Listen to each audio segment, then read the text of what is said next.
Starts from pole position. Just wondered whether Aleix Espargaro might have had some kind of late pre-race problem. It looks like he's got away. 23 degrees ambient temperature. They could not have picked better conditions to get endless here. Since 2014, Suzuki have never had a podium here before.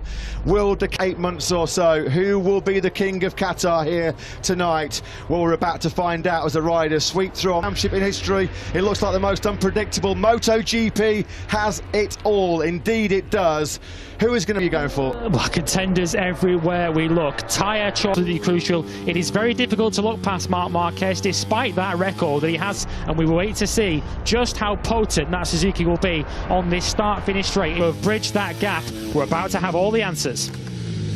Gets set. He's got his man Jorge Martin on pole position for the 5th time in MotoGP. We've been racing in the Premier Class since 1949. The green flag about to be waved at the back.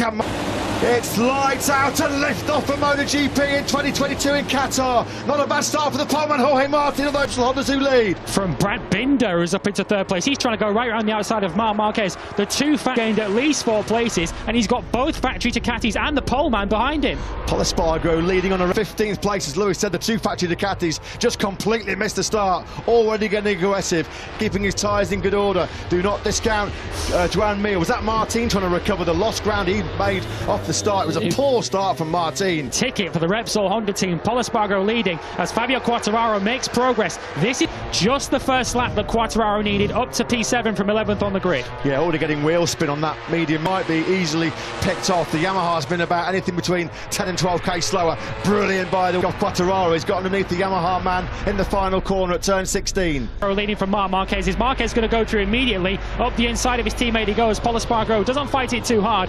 Who would have expected Brad Binder? Pol Espargaro to take the lead back. Excellent first lap. Excellent start for Brad Binder. We've always said he's a Sunday man. Absolutely. He's ahead of Enea Bastianini, who is the leading Ducati on the road. Dropped 6 places to 19th. The Ducatis just did not get away. That's been a shocking start to 2020. Rear tyre on was Brad Binder now. That should pay dividends, you'd think, in the second half of the race. How much will Pol Espargaro? That's what so many people told us in the paddock so far this weekend. It's going to be all about the last 6 or 7 laps and who's conserved the tyres the best. Pol Espargaro looking good at the front of this race. Joan Mir, though, is Joan Mir is able to hold the slipstream, and he's able to hold Enea Bastianini behind him, although Bastianini is the fastest rider on track. Well, Bagnaia and Miller need us 1:54.953. That's the best lap of the Grand Prix we've seen so far. Fair play to the Italian. It's the first few laps of the race to make his way through the pack. He's got all the Ducatis behind him. He's got Alex Rins just closing in. Rins is one of those who are expected to make progress through this race. Something on Sunday. He had a bit of a sprinkling of the old Valentino Rossi magic, didn't he? He's coming under pressure here, though, from Joan Mir. Can't show his front wheel to Mir. There was Aleix Espargaro then, still in 6th place. Head of Fabio Quartararo. Are able to run this pace. He said yesterday after qualifying that was as good as he had. That was as much pace as he had to qualify 11th on the grid. And at the moment, he's finding this pace a little bit. 10th place on this lap. Here comes the Suzuki. We would not have seen this in the recent years. Will be a Suzuki nudging, what, 355 kilometres an hour. Jack Miller is the engine, the rear ride height device. That Suzuki, without any question, is back as a championship contender this year. Rins then now up into, what, 8th place. Yeah, Ducati aren't really getting the fastest lap of the race. That was only a 10th faster than the riders ahead. Here comes Joan Mir again, having a look up the inside. Brad Binder does take the beast just behind him. Binder crucially has been able to go for that medium Michelin front tyre as well, which gives him that with their acceleration. They've got that better throttle connection. They've got more mechanical and electronical grit, and races in this MotoGP pack as well. So Mir's got his hands full here. Yeah, a bit of a queue now for him behind Pol Espargaro. Marc Marquez did show a wheel, of course, early on in the race. Involved at the front. We'll have to wait and see.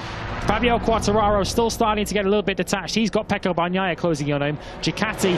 Argo's not getting away here. He's not trying to get away as well. So he's just managing this pace. He's very, very wary, very conscious about her in 3rd place. Mir 4th. There's not been too much overtaking in this lead group. They all seem pretty happy to hold station right now and just let the tyre. Expect him to come good in the end of the race. A little bit wide there for Joan Mir as he comes under pressure from Enea Bastianini. But yeah, we're in a bit of a holding pattern. Good start at all. He's down outside the points in 16th. Yeah, a bit of a horror show as well on the opening night here for Jack Miller. It has last year, of course, all the gossip and speculation about his future place in the factory Ducati team, with hungry young riders like Martin and Bastian. Year-old Ducati power trying to blitz past a Suzuki. What? A Ducati can't blitz by a Suzuki on the start-finish straight here in Qatar. That just shows you clear evidence. That is not what we expected you to be saying. Bastiani's having another look. This time he is going to get it done on Joan Mir, who's eased aside into turn 4. He's always had that pace late in a Grand Prix, but he seems to be making his move a little bit earlier. Taki Nakagami.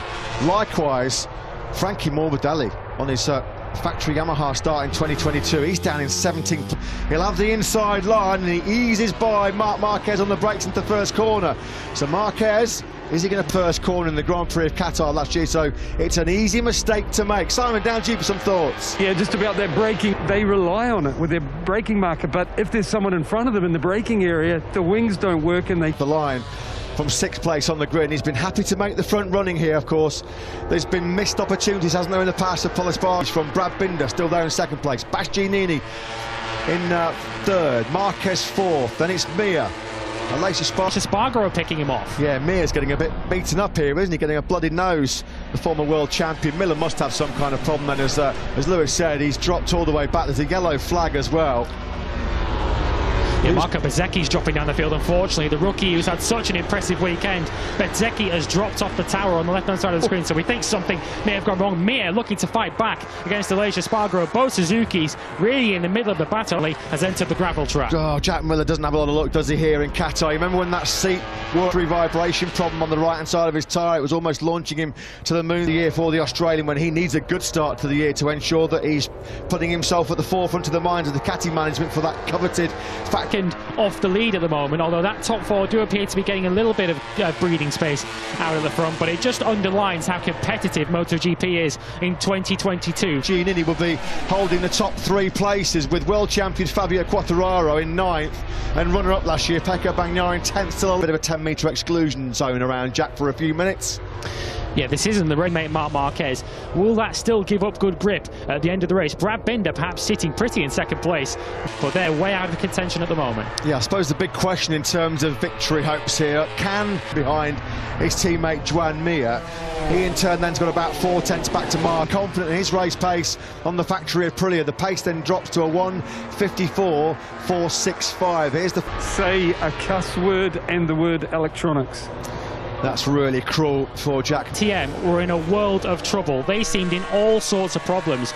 Seemed in a world of trouble back in pre-season testing. They made a step forward at the Mandalika test, but we never thought that we'd see Brad Binder. Well, now trying to get the switches, aren't they? Switch the mappings to try and maybe preserve a bit more tyre life as we get into the 2nd half of this Grand Prix. Miguel Oliveira looks like that's on the outside of turn 1.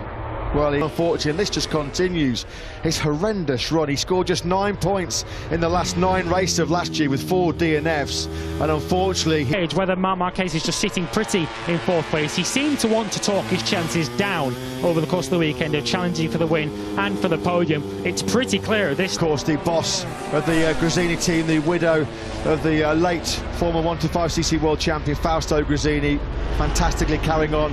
Fausto, can't believe it. What a disastrous night for the Ducati Lenovo team. Jack Miller already out, and bitterly he runs over to console Jorge Martin. Espargaro, look, he's already looking if he's making a bit of a gap out of the front. He's a 1/4 of a second, 3/4 of a second, should I say, clear.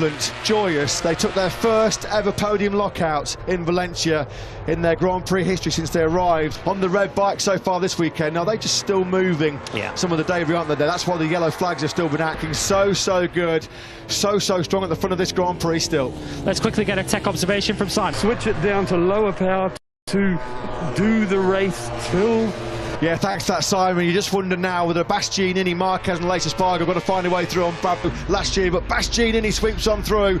Beast mode engaged yet again. He knew he had to make that move. He could see Pol Espargaro just starting to put a bit of daylight in the... Can he now close the gap on Pol Espargaro, and crucially, can Marc Marquez quickly make the move? Bastianini wide, he's just going to hold it. Marc Marquez as well, so Enea Bastianini is still, of course, doing an amazing job as we come into the final sector on this lap 14. Yeah, much of that lap that lead that Bastianini lost, those 3/10 in that second half of the lap. Pecco Bagnaia, the pre-season title favourite, no points.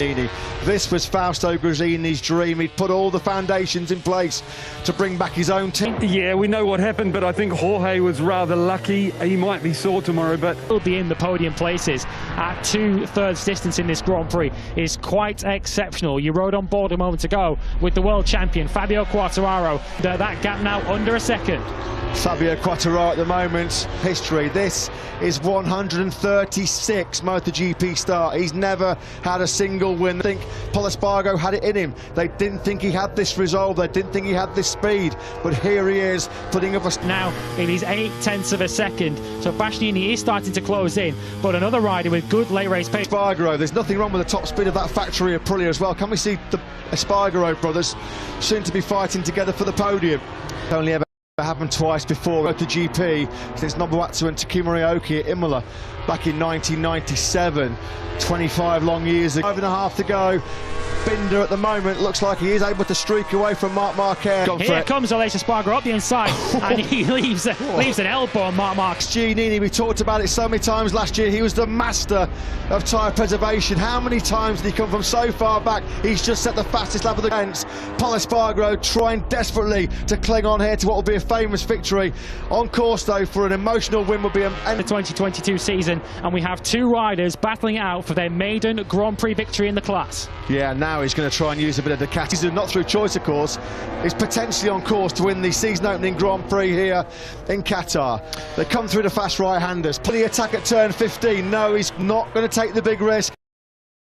It just looks... A shake from the nose of that Honda for Pol Espargaro as he came round turn 14, but here's where we expect them straight past Pol Espargaro. Can Pol Espargaro get back past? Does he have any grip on the brakes to get past? No. Bastianini gets his stop to Pol Espargaro. In fact, runs wide. Brad Binder's in second. Pol Espargaro's got back on in third. He's just managed to hold up his brother, but yeah, now, what an emotional win this would be. Oh, this team was set up by Fausto. But this is the rider that they're all trying to catch, and Enea Bastianini continuing to lap pretty solidly in the 155s. Brad worked out, although at the moment he's hanging on to the podium. He's coming under pressure though from his older brother Pol Espargaro. There's a bit of bragging rights at stake here, as well as 16 points for the race. A 154.6, that was 0.8 faster than Fabio Quartararo. So Quartararo actually might lose. Seeing on this final lap is between the two Espargaro brothers. Here they are. Pol Espargaro running in third position. And he hopes behind him. The tears are already flowing. We can't underestimate MotoGP. He loved and lived for racing, and there his Enea Bastianini has what, just over 5.3 kilometres to go between him. Lose this one. Brad Binder though, second place incoming for the first Grand Prix of the season for the factory kit. Enea Bastianini on the Gresini Racing Ducati, the year-old GP Ducati 21. He threatened this when he topped the top. Right the way down to the checkered flag, but only 2 more corners to go. Enea Bastianini just needs to keep it smooth. Reign supreme in the Middle East. What an emotional victory for Enea. Espargaro does indeed hang on for third spot. Aleix Espargaro takes fourth. Did get Quartararo on the last lap. We'll just pause for a moment. At garage. Tears start flowing, and you can understand why. What an incredible former team boss at Fausto Gresini, the man who gave him his big break in Grand Prix racing as a Moto3 night. History made on the opening night of the